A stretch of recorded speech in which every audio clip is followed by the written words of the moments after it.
Here we Welcome go. back. Welcome back. Season 2, Pod Deep on Sports. It's the return. We got the three amigos, Jay, Notorious RD, and your boy Hughes. Let's just kick this off with the latest news on sports. The Colorado versus the TCU and Dion going to Colorado. What's you guys thought so far? Just game one. I'll go ahead, but I was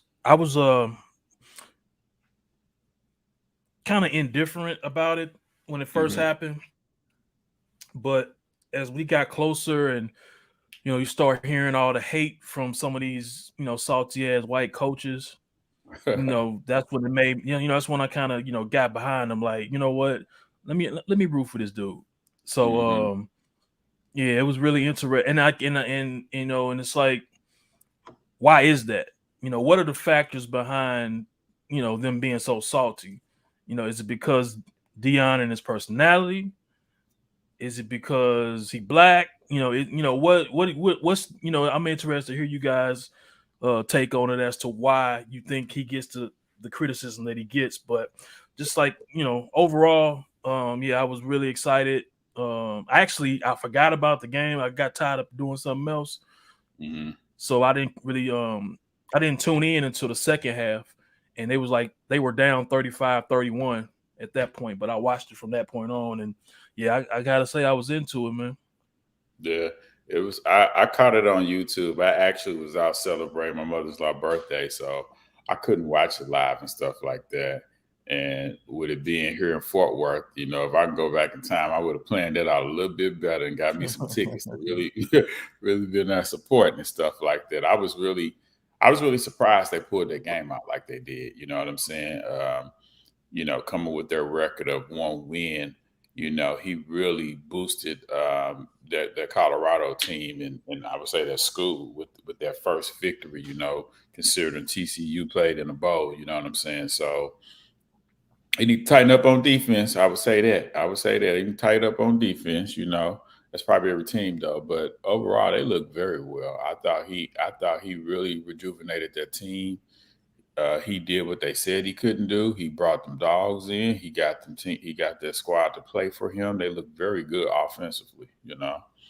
And to answer your question, why do you think? Why do we think like he's get the hate? I think he's just one of them individuals to stir the pot. Even when he came and talked to the players, and he was letting them know off the rip, it's going to be some changes.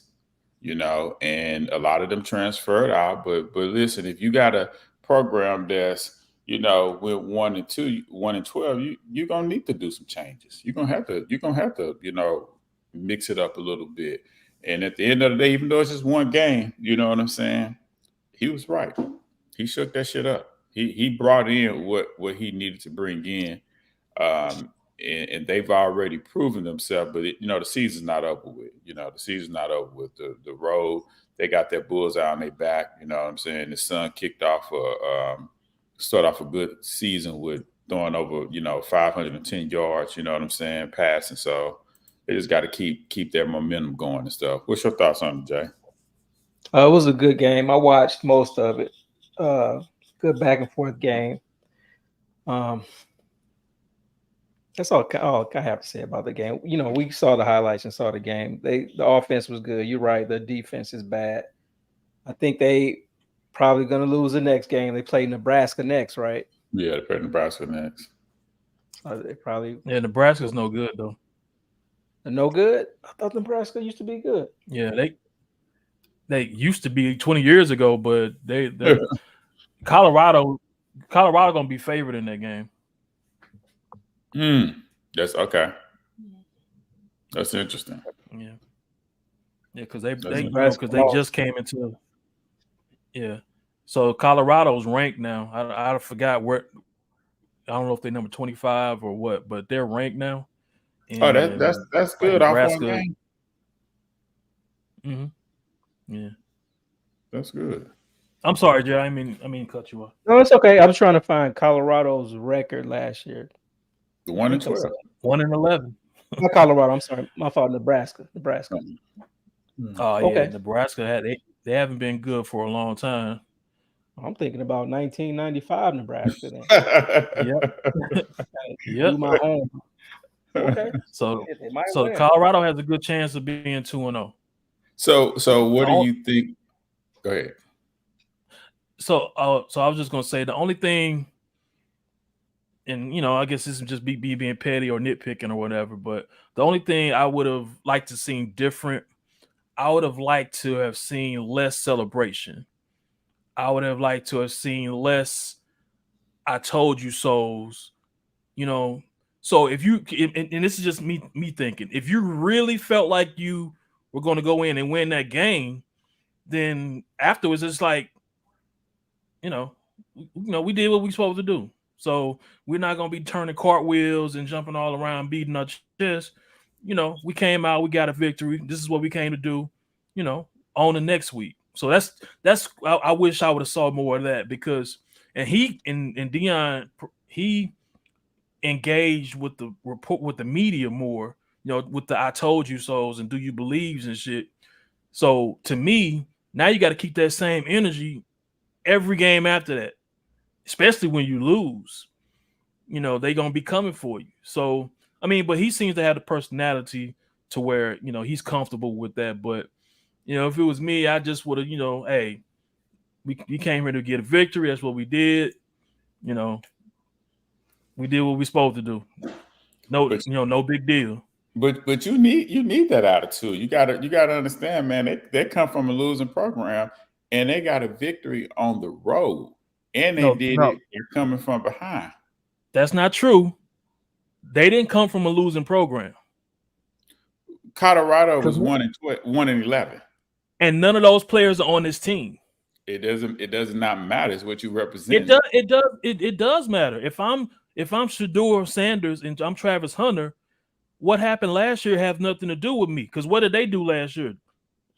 That's a They won a Jackson State. championship. Yeah, that's a But Jackson still, State. exactly.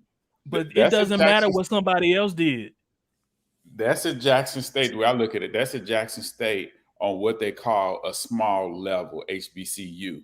You in the big leagues now, playing at Colorado State. So what you did last year don't carry over I to get that. this year in a new program.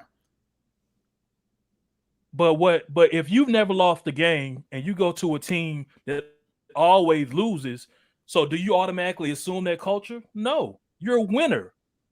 So you bring your own culture. In my Right? mind, You saying they if replaced the I've whole never team? lost a game and I join a bunch of losers, I'm gonna start being a loser now. It's Even if I had nothing to do with them losing, what we I saw wouldn't. happening. Like to me, I don't. Huh? We saw it in basketball when Jordan went from the Bulls when he retired and came back to the Wizards. He didn't change their culture around. They was losing when he joined, and they motherfucking ass was won a little bit and they lost. So We now, saw it so with, but see, we saw it but with see now Brady. you doing apples and oranges now because you're talking about Jordan at 40 with a bad team like that. That's not, and that's still not the same. That's still not the same equivalent because you still had the bad players from the previous year on the team. So he came in and got rid of all the bad players, and he's bringing his own culture in. Yeah, they playing against So I guys. don't. So I don't think they have the university. They might have a losing mentality, but those Mhm. players they don't have that losing mentality because They they going they up, weren't that they had nothing to do with them. Roddy. They going up against guys that are bigger than them and come from bigger programs in TCU. I don't see TCU going to the HBCU schools and losing. So you think Jackson State could have beat TCU? Is what you're saying? Or that's No, not your all okay. that's not. I don't. I didn't say that. All I said was the team that was 1-11 last year. They're Hmm. not there anymore. This is a whole new team, players from other places. So that culture of losing that's been there last year and all the previous years, that's Hmm. no longer there. You got in a whole new staff, you got in whole new players. So it ain't about that losing mentality. The only thing that I think that they were dealing with was the fact that no one thought that they could come together so fast and play at a high level. But I don't think it was. I don't think they had to get over that losing mentality because the losing mentality had nothing to do with them. So I just like I said, I hope he's able to keep this up going forward because he poking that bear. As far as when I say poking the bear, like sparring with the media, and it's just gonna get more intense, as the season goes on. So, but like I said earlier, he seemed to have the type of personality that can definitely handle that. Yeah, I think he's doing a good thing by poking the bear. He don't put the pressure on the players; it comes on him. You know what I'm saying? Yeah. On the coach. You know what I'm saying? He's allowing his players to get out there and just play. You got to understand there was a bullseye on his son back. His son stepped up and delivered on the road. Like to me, I'm like, shit. He put up major numbers, man, and he looked good doing it. It's a little different though in the college. I definitely agree. He's jumping out in front of it and taking those arrows, but it is different, and you don't have the same access to college players as you do like the pros. Like the pros, you're gonna interview them after every game and all that. To whereas college, you only got a small window to where you can talk to the college player, and actually it's gonna be like certain players that you can talk to. Like all of them aren't exposed to the media like that. So yeah, that's true. That's true. That's true. All right, Colorado is ranked 22. You're right about Nebraska. I think they won 4 or 5 games last year. So I mean, when you playing them, every team gonna come at you hard now. When you got that bullseye on your back, they gonna come at you hard. So they record ain't gonna matter. It's all about your preparation and what you do on the field. We saw that with Duke versus Clemson. Duke is not a good football team, but they manhandled Clemson. And Clemson got a good coach, and they couldn't do nothing right. It seemed like his job's on the line now. Saying I won game, so you're gonna have to play it. So let's do some predictions for Colorado. You all think they make it to a bowl? I know it's early. You all think they make it to a bowl game? You all think they win more than 5 games this year? I think they can. I mean, you only have to win 6 games to be bowl eligible. So them to go, they can go 6-6. You know what I'm saying? And make a bowl and make the weed eater bowl or So that's doable. I think so too. I think they got a good chance of going 2-0. I think they got a good chance of getting 6 wins and making it to a bowl, which will be good for them in Deion's first year. What you think, Jerry? Yeah, I think it's too early to tell. Okay. I'm looking at the teams they play this season. You both have a good point. I'm looking up their records as you talk, and they have a lot. They play like a lot of bad, subpar teams, in my humble opinion. So I think they have a line to 6 wins, but I think it's probably too early to tell. First game. Let's see what they do against Nebraska. Then they play Colorado State next. Do you think? Let me ask this: you guys don't think they can beat Oregon, do you? They probably won't be able to beat USC. Well, you know what? I take that back because USC, their defense isn't that good. And Oregon, I can't really recall them as far as last season. They typically have a good program. Huh? 10-3 last year. Say we're 10-3. Yeah, 10-3. Yeah, they typically have a good program. So that'll be a tough game. And then I believe they have Utah on their schedule. Utah is a very good team.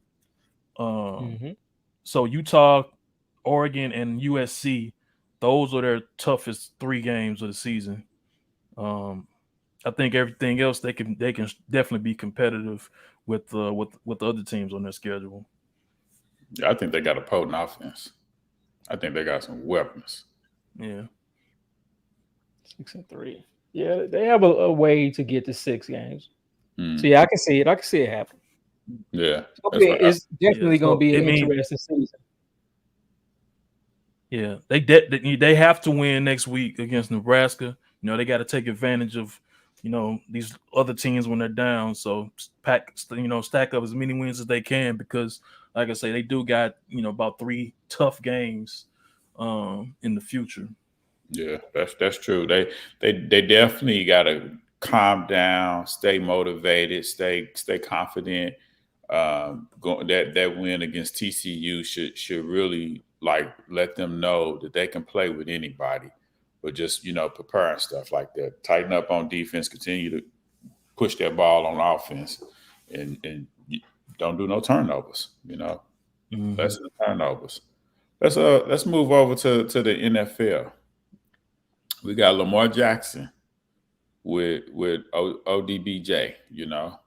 We got Russell Wilson with a new coach, Sean Payton. We got Aaron Rodgers with a new team, couple of weapons in the New York Jets. Who do you all see the favorite out the AFC, favorite out the NFC this year? And the league hasn't started yet.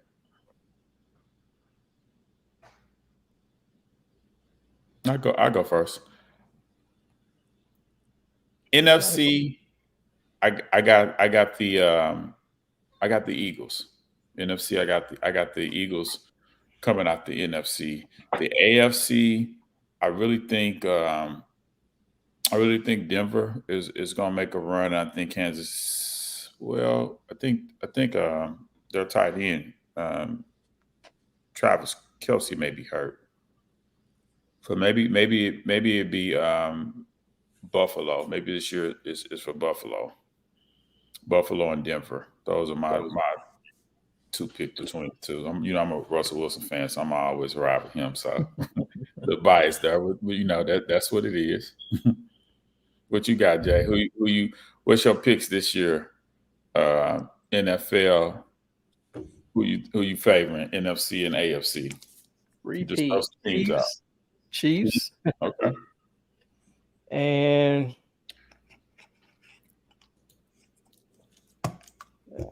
it's probably not going to happen, but maybe the Eagles again. Okay. Chiefs, Eagles. Okay. What about you, Rod? Who It's you? going to be the same 6 teams at the end, 6 to 8 teams. Yeah, I mean, the Chiefs and the Eagles have to be the favorites. Yeah. You mentioned Travis Kelsey. He hyperextended his knee. They say it's not a tear or anything. So that's 2 or 3 weeks, maybe a month, but he'll be available. Okay. So I think it's pretty much going to come down to what it came down to last year. San Francisco and in the Eagles and then in the NFC, and then Cincinnati and Kansas City in the AFC. Hey, speaking of San Francisco, what do y'all think about what's going on in San Francisco? And you're going to keep riding with Russell Wilson and you're going to crash. Oh yeah, it is what it is. This is your man. I Huh? want to. I said I want to see what he gonna do. I want to see what they're gonna do, but I want to know what are your thoughts about the 49ers in their quarterback situation? You think they made a good decision and sticking with Brock Purdy as the starter, letting go of Trey Lance, sending them to the Cowboys, or you think they just screwed themselves? Well, they screwed themselves when they drafted him. Mm-hmm. I mean, if my memory serves me correct, he came from a Division II. Well, they call it FCS. Mm-hmm. He came from an FCS team, and he only played 1 season. Sat out the COVID season. And then they they traded all that draft capital to draft him number 3. So, they reached, and it's like if you fuck up, at what point did you cut your losses? Do you continue to try to prove to everybody that you was right by drafting the dude, or do you just be like, you know what, we fucked this one up, let's go ahead and cut our losses and move in another direction? So They didn't necessarily fuck up by trading him. The fuck up was by drafting him in the first place. Yeah, they never got nothing out of him. I mean, he never played one full year. He's been hurt, right? Yeah. Like injury prone, I guess you would say. Well, Yeah, I don't know. last year, It's a good.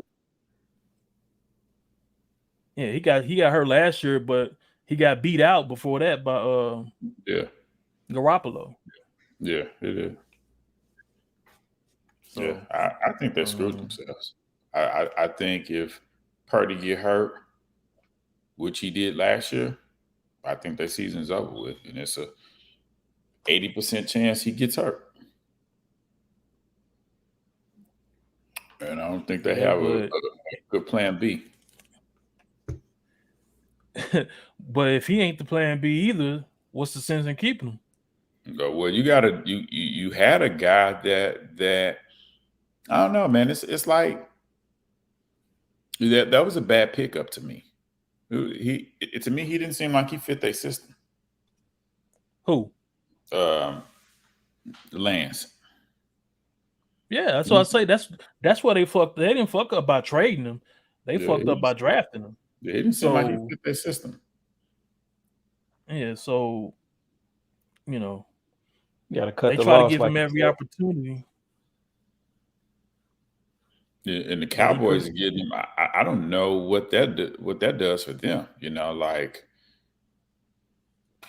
I don't see that being no good 1-2 punch, Dak, and then Trey Lance. Like I don't get that move at all. I don't know if that's to scare Dak to say, you know, you better get your shit together because we got the future here. I don't know what that's about, you know. Basically, you know, they got Dak for a couple more years, so they figure they can, you know, in the meantime they can get this cat and feel him out and see if he could be the potential replacement. That's all it is. Yeah, that's poker bluffing at its finest to me, because I don't see my man. I don't see my man hitting a field and really making an impact. You know what I'm saying? In the blue and white uniform at all. You know, that's neither here nor there. You know what I'm saying? Let me think. unless Dak gets hurt. Dak gets hurt, then he'll be in. Yeah, but see, then you gotta wonder how fast can Trey Lance pick up the system. Yeah, he probably wouldn't be. He's probably gonna be third string on that squad. Yeah, you know, like I he's mean, already. he gotta be third string because Yeah, he can't come in and be second string and not even know the playbook. So and whoever, go ahead. I don't know why they would get rid of Cooper Rush. Like you keep him, not to say that he was going to lead you to the championship game, but he knows the system. He's a good insurance policy player. Good, yeah. Here and not there. So that's our take on the NFL. So what else we got? We've been on hiatus for a month and a half, 2 months. So let's go ahead and get into that boxing.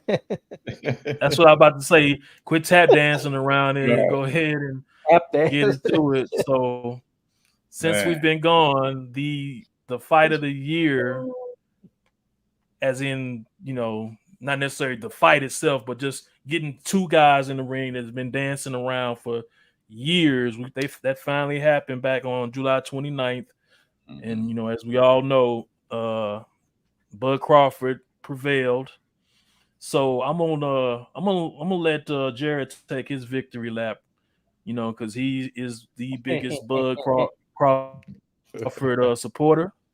So take it away, Jay. What did you think about the fight?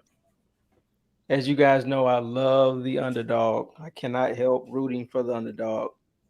Spence was the favorite. He was the A side. It was all reported that Bud was afraid of fighting Spence. Turned out not to be true. It was the other way around. So I could not be more happy. When he won that fight, it really feels like I won the fight. That's how much I'm invested into it. I end up going to the fight, enjoy the fight. Me and my wife went to the fight. I guess I'll throw this back out. Rodney took that as a chance to go to the bathroom. I'll throw it out to you. Okay. Was this fight the fight of your generation? Meaning, was this the best fight to come along since you've been watching? Since you've been an adult. I know we lived through like the Sugar Ray era and all this stuff, but since you've been an adult, is this the biggest fight? No. Like Rodney said, it didn't turn out to be the most competitive fight, but is this the biggest fight, that you've seen since you've been an adult? Nah, the biggest fight was Pacquiao and Mayweather. Everybody wanted to see them fight. It took them a long time. Now, what Errol Spence and Terrence Crawford did do, they probably had the best camaraderie with each other in a big fight. When it was time to do the press conference and stuff like that, it wasn't a negative press conference at all. They didn't belittle each other or anything like that. And I give them an A+ for that. That's something new that I never saw. Most fights, the fighters are trying to get in each other's head. They, cussing out each other and stuff like that. Now, there was a time, the final press conference before the weigh-in, where things got a little spicy with the camps. But other than that, the two fighters, Errol and Crawford, I salute them because they put on a good show. They sold that fight, and it was a good card. It was a good boxing match in the sense of it didn't live up to what everybody wanted to see, but you can't blame Crawford for any of that. You know what I'm saying? You can't blame Crawford for any of that. He showed up, he prepared, his preparation was through the roof, and he prevailed. Earl, on the other hand, he put that work in, and he put that work in too much. And he looked dehydrated, and that's not Crawford's fault, No excuses. You jump in that ring, it is what it is, There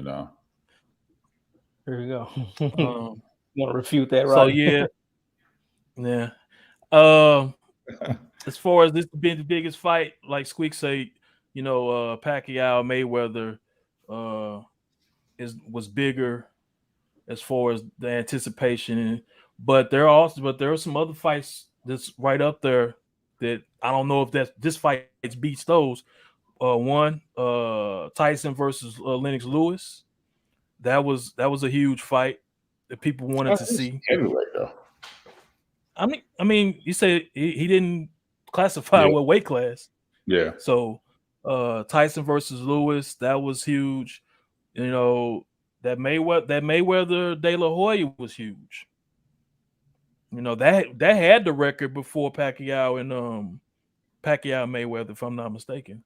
That had the record for most pay-per-views. So this was something that we wanted to see for a while, but I think there's still other fights out there that were just as big, Shit, Conor McGregor and Mayweather was bigger than this. As far as Errol,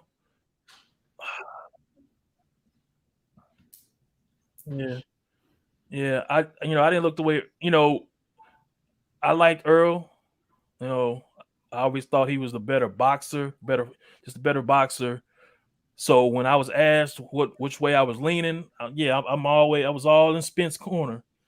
But I did have some kind of feeling inside of me like, damn, this don't feel good. I had a few bets out there. I had one for $150.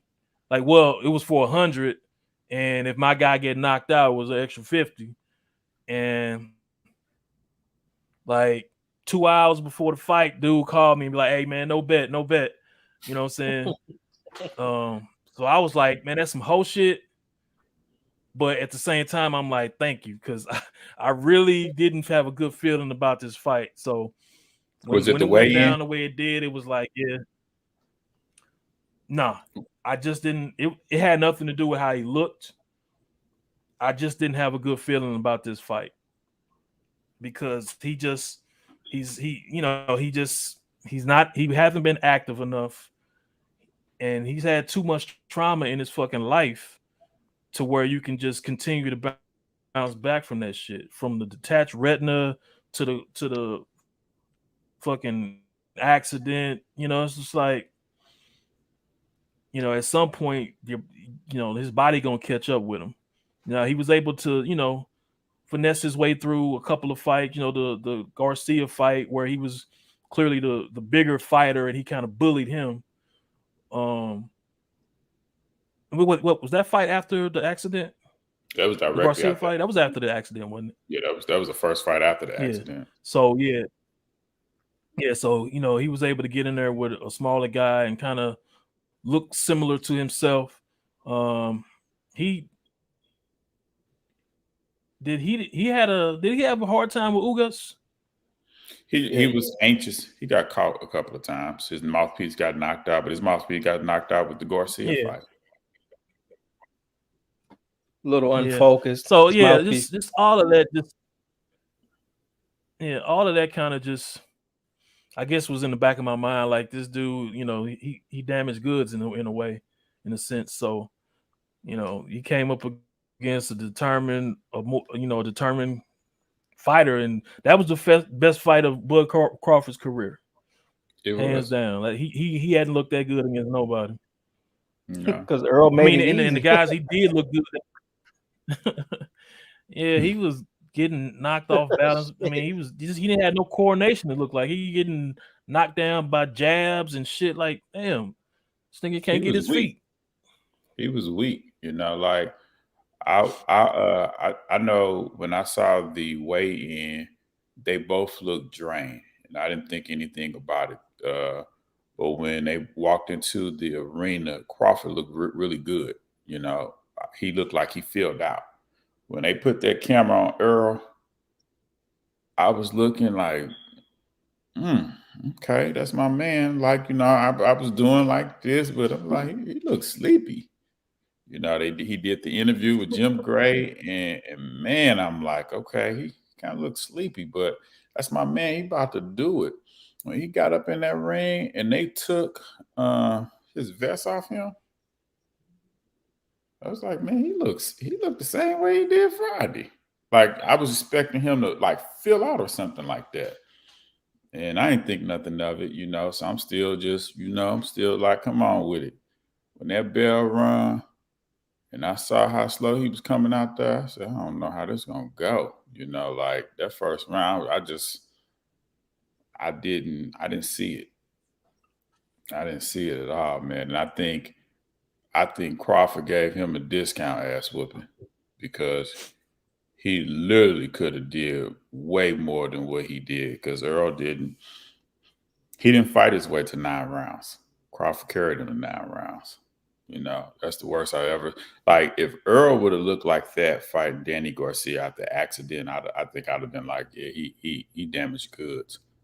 But he since has looked, from the accident, like put on 2 good performances. You know what I'm saying? And I think when you stay out the ring that long, fighting somebody in their prime, top notch, that's a no-no. Well, that's all on him. Yeah, it is. That's that's a no-no. He definitely should have learned his lesson from something like that. I look forward to the rematch, but he has to change. He has to switch things up, as a fighter. He has to add things to his repertoire, if he's going to give himself a chance to do anything with Crawford. He pressed the issue, and, he paid for it. He paid for it. I know a lot of people, I don't know if the rematch would sell like the first fight. I don't know where they would run it back in Vegas or run it in Nebraska or run it in Dallas. I don't know. I don't know how you could sell that rematch the way that first fight looked, but I'm here for it. Let's talk about that a little bit. I think boxing, I know boxing is giving us more big fights now. I think they have learned their lesson, watching the UFC. And they have to, give the fans what they want. They can't keep always giving us like these bomb fights. So one thing I like about this fight is it could possibly end up being a trilogy. I like that they have that rematch clause, and they get to run it back, right away instead of how it usually goes. Usually one guy wins, usually the A side, and they make the B side guy wait 5-6 years before they give that fight another chance to run it back.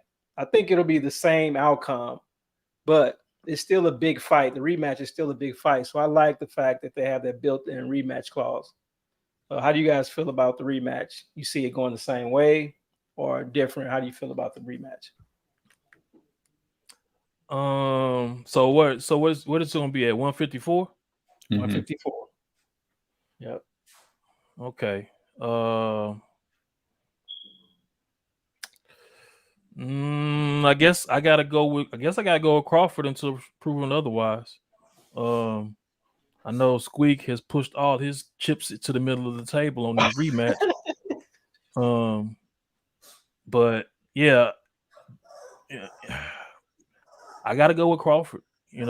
Until Spence shows me something different, I gotta go with Crawford. And also, I believe this is still a fight that people are that the public, not only just the boxing public, but casual fans, they still will be, they still will want to see this fight, especially at a higher, at a higher weight.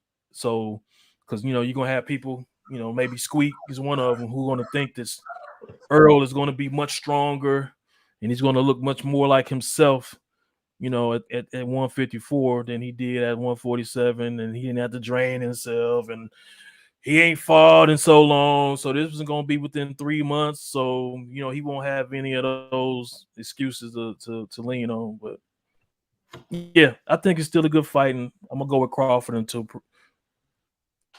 the truth shows you something different. I think this Earl fight to win or lose, I think he has everything downloaded. If he thought Crawford didn't hit as hard as he did, he has all the answers that he didn't have before. And he just he has to train. He has to train. You know what I'm saying? Whatever he was doing with that dietitian, he need to stop that shit. Do what you was doing beforehand. And hopefully when he hydrates, he has all his, bells and whistles to himself. And I think he has the style that gives Crawford trouble. I think he has the pressure. I think he has the power and the boxing IQ to match Crawford. I've seen Sugar Ray Leonard get his ass whooped by Roberto Duran and turn around and win the rematch. I've seen Roy Jones do it when he got disqualified in his first fight with Montel Griffin. He turned around and run the rematch. You know what I'm saying? So it could happen. You're biased now when you said Sugar Ray beat Roberto Duran in the rematch. You know how that went down. Roberto was banging hookers and drinking and sniffing coke, and Sugar Ray rushed that rematch and refused to give him the third fight. Yeah, that's what Earl is doing. He rushing the rematch. He playing the same. He playing out the same bag. Shit, Crawford on the world tour. He rushing himself. He should be taking some time. Ass whooping is ass whooping. Ass whooping is ass whooping.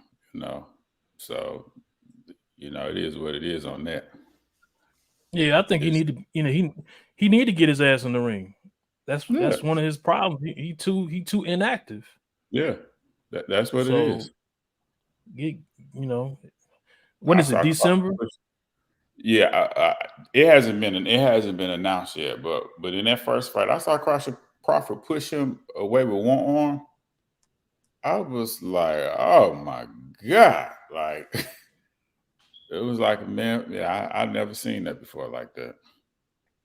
Yeah. The guy who's supposed to be bigger and stronger getting pushed around the ring like that. I've never seen that.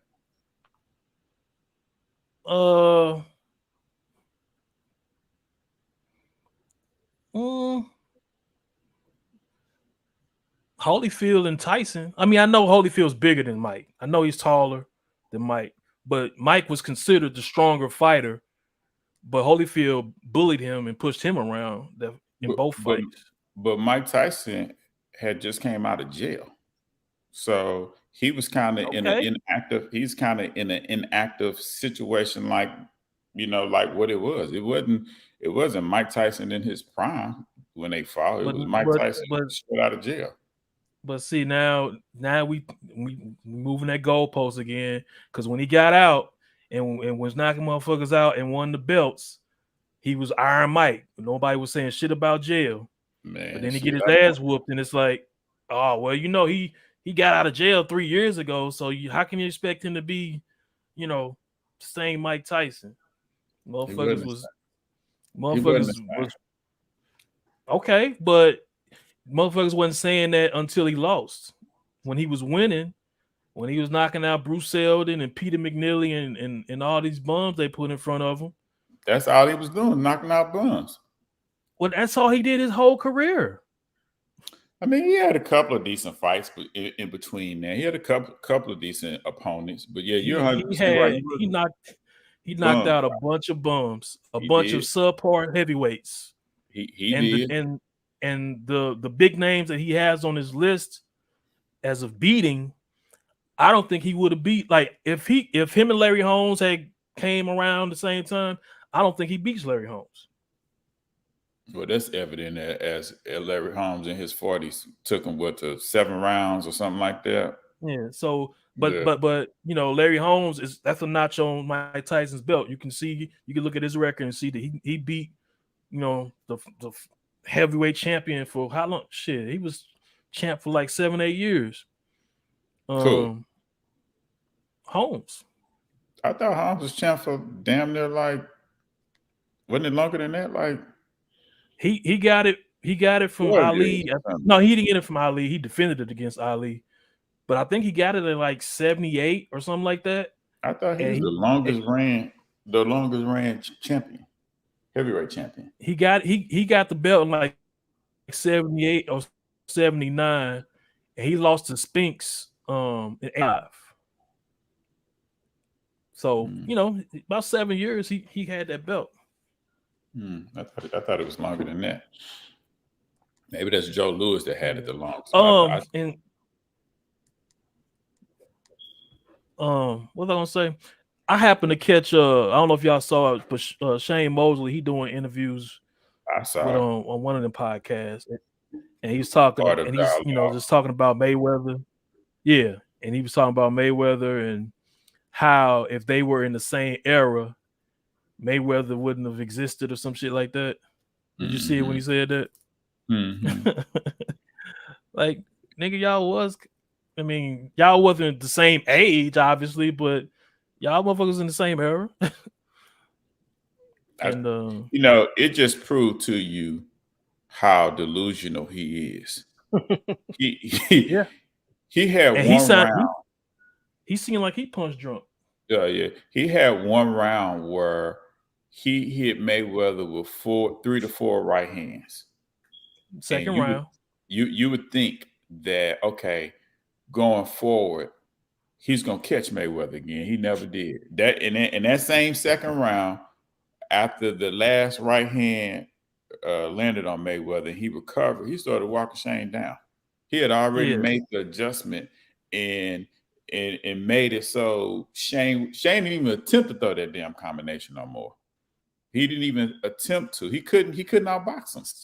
So if they would have fought at 135 when Floyd was Pretty Boy, oh man, he'd have jumped on him because he was much quicker. He was much quicker than he was as Money Mayweather. You know what I'm saying? So, and he would have had Roger Mayweather in his corner. That would have been, well, he was in his corner then, but you know what I'm saying? But he would have jumped on Shane. The difference between, a lot of people don't realize, the difference between Money Mayweather and Pretty Boy Floyd.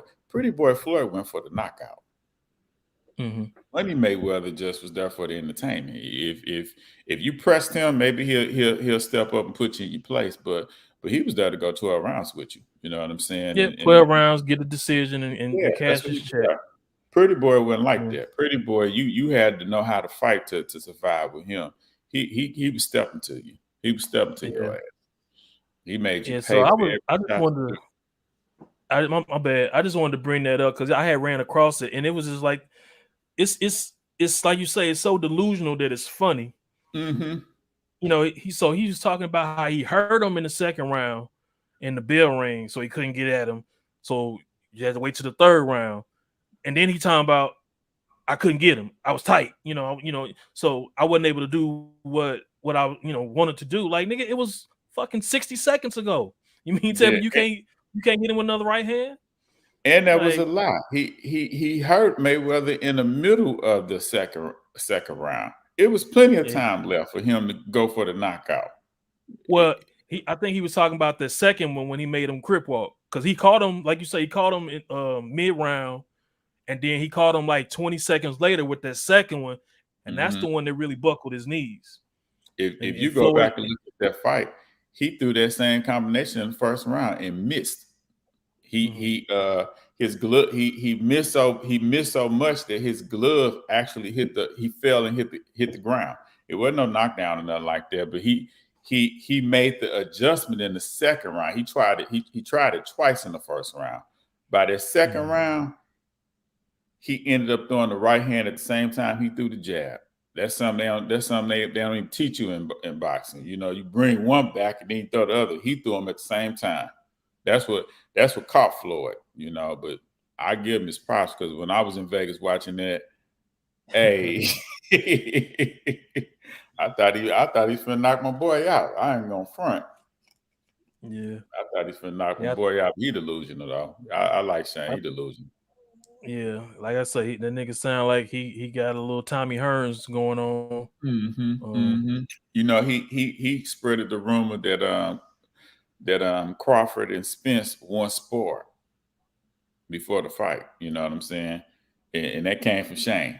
That Spence hurt Crawford when they were sparring. And everybody like, what? Like, we ain't never heard of them sparring before. They hadn't sparred.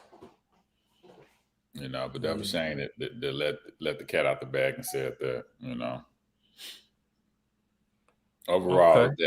Overall, Spence versus Crawford, it was a good promotion. Good fight. It didn't go the way I wanted it to go, but big salute to Terrence Crawford. He did his thing, man. You can't knock it. I'm a boxing fan. You can't knock it. I'm looking for Errol Spence, the truth, to come back and, get his lick back. Okay. So all right, what else been popping since we last was on? We didn't talk about the NBA finals, with Denver winning, Okay. Yeah. Denver winning the finals.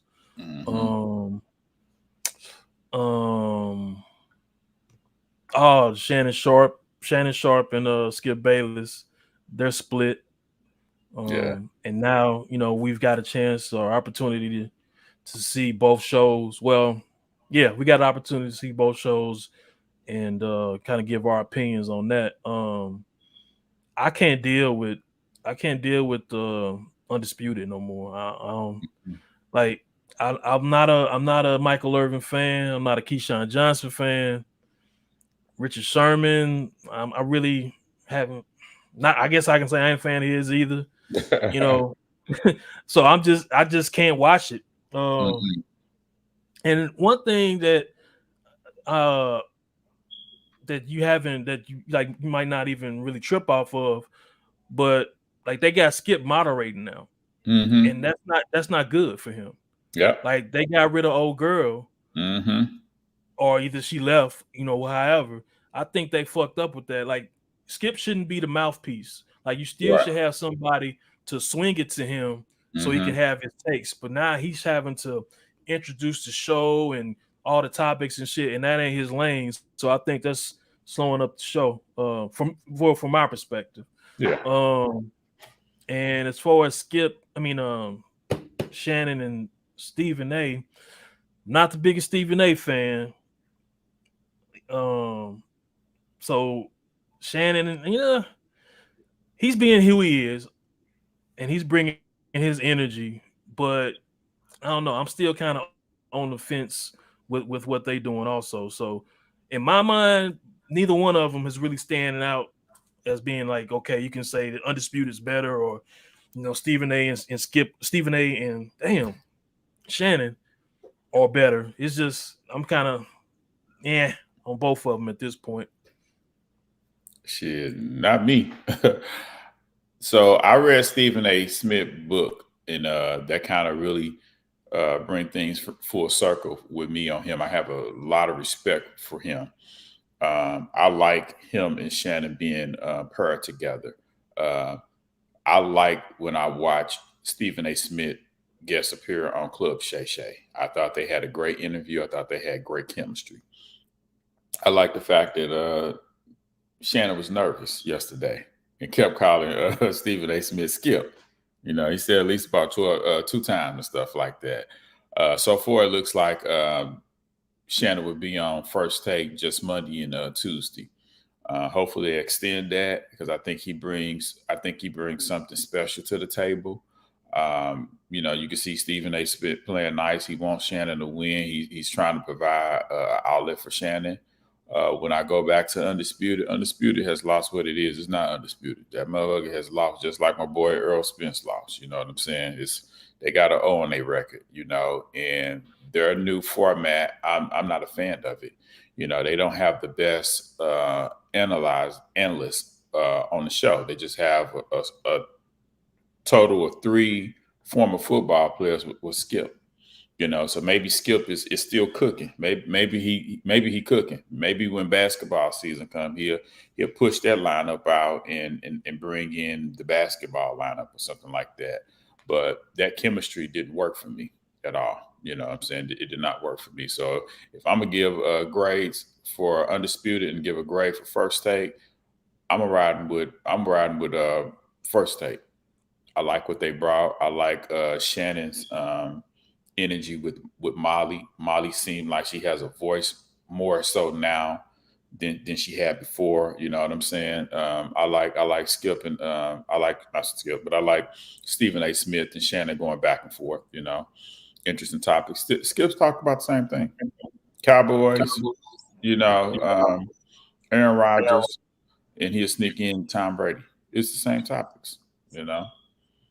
Well, he lost one now. He can't talk about Tom Brady no more, so it's gonna be all Cowboys. Right. Just Cowboy related. Start playing, and then they get in on his head. But before you go, Jay, to me, it looked like they got 3 of the same people. Like they just replicated it. Like, okay, Michael Irvin, Keyshawn, and Richard Sherman. Like, how do you differentiate them? They all the same to me. Mm-hmm. Mm-hmm. And I thought Skip and Richard Sherman had beef.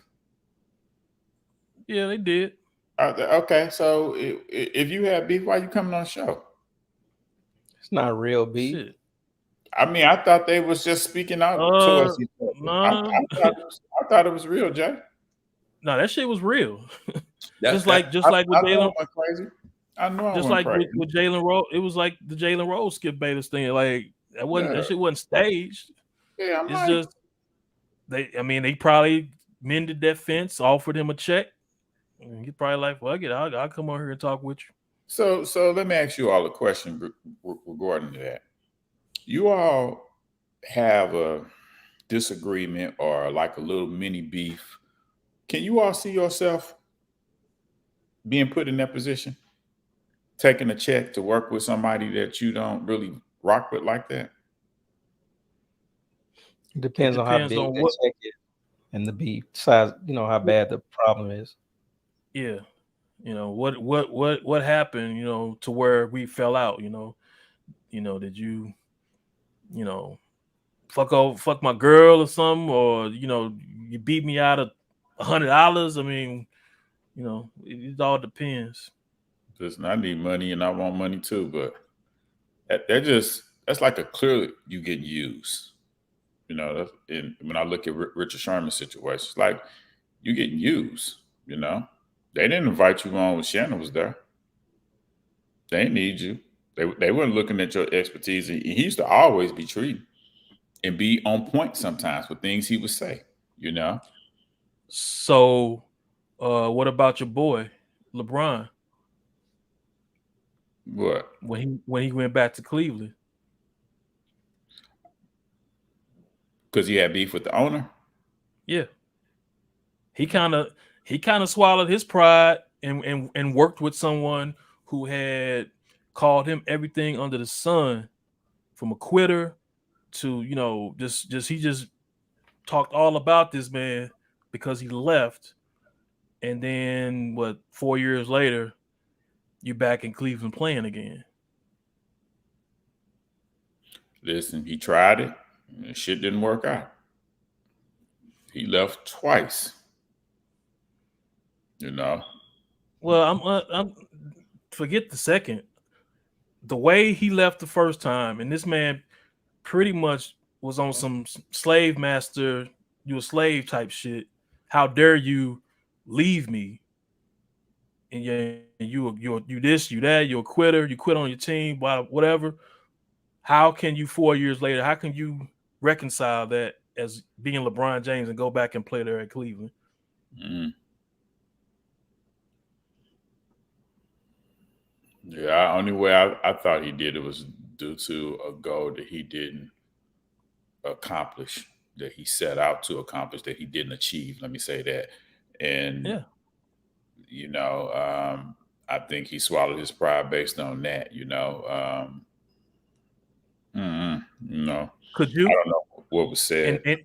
In that situation, could you? Could you take one for the team, for your city? Your former boss. No. Now go ahead, Jay.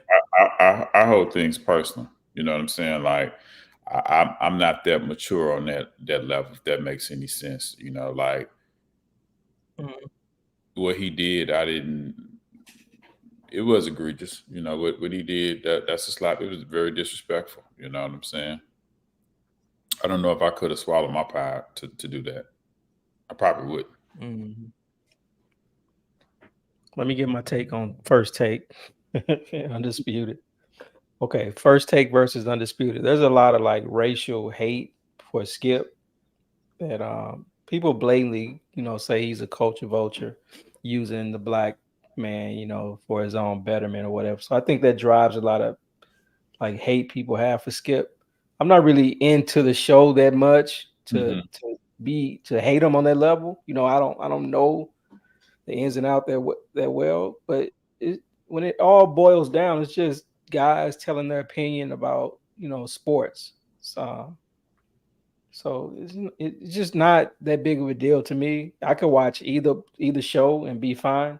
I don't really take it that seriously. But if it was First Take versus Undisputed, I'm going with Cameron and Mace's show. It is what it is. I'll sit there and watch a whole episode of that before I even go look for the other two. So, I could take it or leave it. And if it's the three of them versus each other, I'm picking It Is What It Is. I'll watch a whole show, of that before I watch the other one. Yeah, so I can make or break me, either way. Yeah, and with Cam and May show, I can watch it, but to me, Cam takes it more serious, his knowledge and what he's talking about, to where Mace just be saying shit. Like he just be throwing shit out there that don't even make sense. So where that kind of turns me off. Like, okay, if this don't really be a sports show, then know what the fuck you talking about. So I don't think he does that enough for me. You know what? You got a good point. He's like the color of the show, but they are bringing on like former athletes now. To give you that. They had OJ on the show. OJ was on the show. I thought that was just a picture. He was on the show.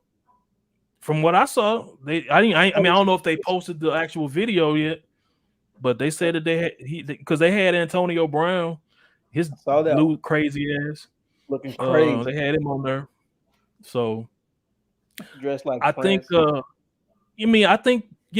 I can go with you on that, Jay, that their show is more appealing because they talking like we talk. It's no well, let me not say this, or because if I get canceled or some shit like that, this is open dialogue and they talk like we talk. So yeah, that definitely makes it more watchable. But like I said, Mace for me, he just he just be bullshitting, and the whole pause thing, like these motherfuckers. Like they'll fucking laugh for 15 minutes and ain't really talked about shit because they can't get past what the other motherfucker said. Yeah. Has Jalen Rose been on their show? Not yet. No. No, but I'm sure he will be. Because I give them credit. They making moves and they're damn near credible. I've heard what was that? I was watching one show on FS1 to where they actually quoted something from It Is What It Is. I forgot what it was. Maybe they had somebody on the show, but they were quoting what they were talking about on the show. So yeah, they definitely making it happen. They low key trying to do a network situation. Also, they had like this some Spanish guys talking baseball. They had a show. I guess maybe they were just trying it out, but I can see them, trying to build it up, branch out. Yeah, see that. All right, fellas. Okay. Can we hit one more topic and wrap up this return? What you got? I don't. You guys said NBA Finals. So did we cover that? Yeah, we covered that. Cover football. We don't talk baseball. Nobody cares about baseball. What I mean, just a general question, and I guess it would maybe more be more for Jay. Do you keep up with the St. Louis City soccer team? No. Or football team, whatever you want to call it. I like the merch. I haven't pulled the trigger on getting merch. They have some good hats and t-shirts. But no, I see every once in a while that they, are doing well. But yeah, they got a pretty good. I mean, I don't follow it either, but you be watching something and you see the scroll at the bottom of the screen and be like, oh, they won another game, So that's how I see it. Yeah, but I just had to see if y'all was into that. I got any hats or t-shirts? Huh? You got any hats or t-shirts yet? No. I don't. The little shops I frequent, they ain't got the St. Louis City gear just yet. Yeah, you gotta order it. Yeah, the local liquor store that I trade at, they don't have the motherfucking St. Louis City. Jay, I gotta ask you a question. What's your thoughts? It's a UFC / boxing question. Mm-hmm. What's your thoughts on Francis Ngannou boxing Tyson Fury, and how he was pushed out of the UFC? What's your thoughts on that? He got a dirty deal, the way he was treated in the UFC. Mm-hmm. UFC, they are not, in my opinion, they're not the most fight favorite organization in terms of pay and just fighters having, their independence. Mm-hmm. Fighters are supposed to be independent contractors, but they seem to get treated like employees on things they can't do, like mandatory drug testing, sponsors they can't have. They have to wear uniforms. Anytime you've seen somebody wear a uniform, not anytime, but most times you see somebody wearing a uniform, they are employees. They're not independent contractors. So they can't have their own sponsors. The sponsors have to be approved, by the UFC, and the pay that they get is usually regulated by UFC contracts. Mm-hmm. You don't see that in other organizations. Other organizations, they can wear what they want, have whatever sponsors they want. And the reason why I bring up sponsors is because that's a extra revenue stream. So a fighter not really making the most money fighting can go out and get sponsors and, add to their pay and make more money. Like I said at the beginning, I'm always for the underdog. I'm always for the fighter. I'll always go with the fighter versus the organization or the promoter, every time. So he got a raw deal. They pushed him out. They tried to say he was afraid to fight John Jones. He's not afraid to fight John Jones. But I am happy for him getting this boxing deal to fight Tyson Fury in Saudi Arabia. He's probably going to make $10-20 million or more, have the biggest payday of his life. He probably has a 25% chance of winning. He'll probably lose, but he'll get that big payday. So, I'm happy for him to get that payday. I think it should have been more. When I think about Conor McGregor fighting Floyd Mayweather, he's bigger than Floyd Mayweather. He weighed more than Floyd Mayweather.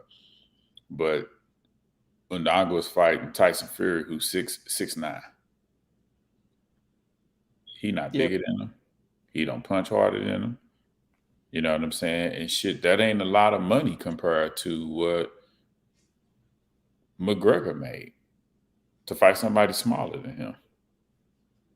That's a big risk. That loss will hurt his brand in my opinion, because it's not like he got the UFC to fall back on as of right now. Well, he signed with the PFL. He's supposed to be making more money with the PFL than he did with the UFC. So he can lose. It won't really hurt him. People will just say, well, he's not a boxer, and just move on. I wish he would have got one fight before he jumped in there with Tyson Fury, but I wish him the best though. I echo everything you were saying about the UFC. I think he did get a raw deal. I think that was their way of trying to control him and trying to make him and John Jones fight for pennies to go against each other. You know what I'm saying? I think they did. I think they did a good job of sticking to their guns and not signing to fight. Neither one of those guys have talked dirty to about one another. It don't make sense to step in the ring if you're not going to be paid, accordingly. You know what I'm saying? They got the damn money. They just don't want to pay them. So I don't like the. What I don't want to say that. I guess I gotta say the average. What is the average UFC fighter? What does the average one earn? And I guess what is the top? Whoever the top person is, what did they earn? It's hard to say. They don't disclose, exact payouts. So you'll see the commissions. They'll report like, what do they call it? Like the disclosed purse. So just for an example, a main event female champion, her name is Wei Zhang Li. She's from China. Big fan base. She's real dominant right now. She fought like 3 weeks ago. Her disclosed purse on a pay-per-view main event fight was $500,000. Now she was champion, so she gets a cut of the pay-per-view. I don't know what that is. She may get $2, $3, $4 off each pay-per-view sold. They don't disclose that part of it. But let's just take our base pay. What we know is $500,000. So if you equate that, we don't know how many pay-per-views they sold either. But if you compare her to a boxer, a pay-per-view boxer probably would be in the millions, per fight. And she's making, 500,000 up front disclosed. So I don't know if that gives you a comparison, but there's nobody in the UFC besides maybe Conor McGregor that could make boxing money. And Conor hasn't fought in going on 4 years. So nobody in the UFC is making boxer type money until they leave the UFC and go box like the Diaz brother just did. Yeah, I wish Anderson Silva would have woke up and did that before Conor McGregor, because he blew an opportunity to fight Roy Jones back in the day. And I think that would have made good money for both of them guys. It ain't about who wins, it's about the money. You know what I'm saying? The matchup. Goes back to the UFC. He blocked him from making that fight. Well, here's the thing. They blocked Conor, right? But what Conor did is he applied for the boxing license. And all of a sudden they came to their senses, because once he went for the boxer's license, they have no control over him. So once they saw what he was doing, they got on board with the promotion. They kind of saw that they could tap into the money that he was going to make. Yeah, they blocked him too. And so, because he was, if my memory serves me correctly, he needed Dana White permission. And when Dana White wouldn't do it, then he applied for the boxing license. And when word got out that he was approved for his boxing license, now all of a sudden they on board, because they know that he was rumored to make $50 million. Either you getting a cut of this or you not. And with them on board, it makes the promotion 12 times better. You know what I'm saying? The UFC already knows how to promote him versus Mayweather Promotions, who never worked with him before. You know, so I wish Anderson Silva back in the days. I wish he would have, you know, thought outside the box and did that, and that would have been a nice little matchup between Roy Jones and Anderson Silva. You talking about two undefeated guys, you know, fighting. Although Anderson wasn't undefeated, but still. I mean, wait a minute. What was this? At what time point was this? Before he got knocked out. So Roy Jones used to go to UFC fights, and Anderson Silva started off boxing before he switched over to MMA. And he threw it out there that he was interested in boxing Roy Jones. And Roy Jones came to one of them UFC fights, like, let's do it. But Dana wouldn't do it. Mm-hmm. And like I said, I think he should have run around and put that together. And, you know, they could have got them a nice little check. Was this before he went up to heavyweight? Yeah, this is before. So we talking 2000, 2001? Yeah, you talking about Anderson Silva versus Roy Jones? Mm-hmm. No, this was like maybe 14, maybe 15, something like that. Nah, it wasn't that long ago. Yeah, Roy Jones hadn't been knocked out. Roy Jones. So you know that was like 2003, right? Yeah, he hadn't been knocked out. So Anderson Silva, he wasn't even no big deal back then, was he? Yeah, that's too long ago. I didn't think Anderson Silva came like to the mid 2000s when he like really made his name. Maybe he had then. Yeah, I think Roy had already took some L's. 2014. There's a story UFC won't let Silva fight Roy Jones in 2014. But I think that's the last time that they tried. That's not the first time. Yeah, I don't. That's why I had to add, because I don't remember them. When did Tarver beat Roy Jones? 2004.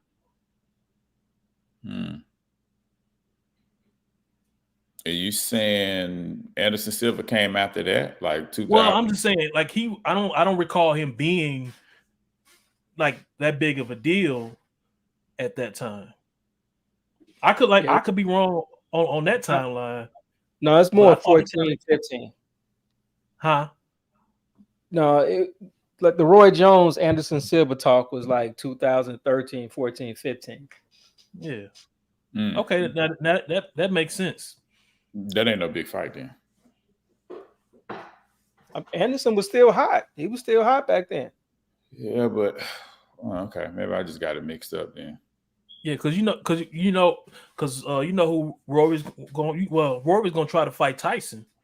Remember, once he beat Ruiz, there was Tyson a little talk about, Tyson wasn't going for that. No. He would have whooped Tyson ass. We thought he would. He would have. Nah, he wouldn't. I think he would have. Because it wouldn't have been that 199 down to 160, 175 or whatever he went to fight Tarver. He would have stayed up there at around 200 pounds. But John Ruiz just wasn't no good heavyweight. True. But Tyson wasn't. But you already said Tyson wasn't the same. But see, the one thing Mike Tyson could do is he could punch. Yeah. Like Roy don't have the style to beat him. He don't have the style to beat. I think it would have been, in my mind, it would have been like how James Toney did Evander Holyfield. Well, you know why he did that, right? When he was in high school, he was 200 pounds. But when he started fighting, he went down in weight. So he didn't have no problem. When he got back up to heavyweight, he had power with him. Mm-hmm. He had power with him. He wasn't new to walking around at 200 pounds, but when it came to fighting and stuff like that, they just had him melt down and stuff, But it would have been interesting, that would have been interesting. Yeah, I think kind of thinking of what happened in that little exhibition shit, when That they said a fought. lot, though, Rodney. That said a lot to me. Nah, it didn't say it's because you couldn't hit they weren't supposed to hit each other in the face. So basically, it's just and you just hitting motherfuckers in the body, and Roy Jones is damaged goods.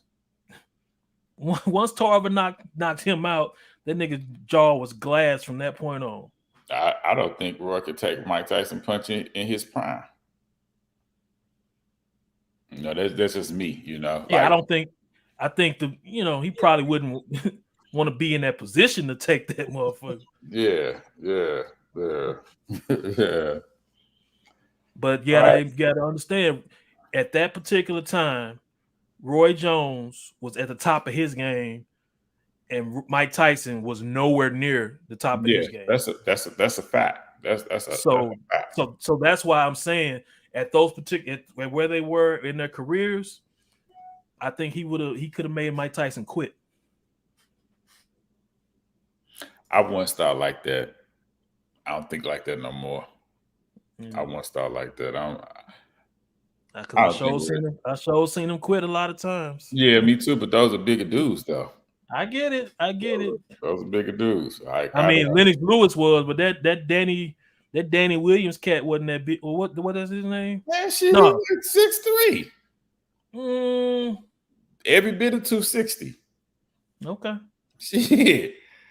Man, shit, he'll make all us quit. We ain't the question. We ain't the bar. Shit. Yeah. He'll make all us quit. Let's go ahead and wrap this up, everybody. This is episode 42, Pod Deep on Sports. This is Hughes. That's Jay. That's the Notorious RD. Until next time, like, follow, share where you get your podcasts. Pod Deep on Sports signing out. What the fuck is that? Wrap it up music? Yeah.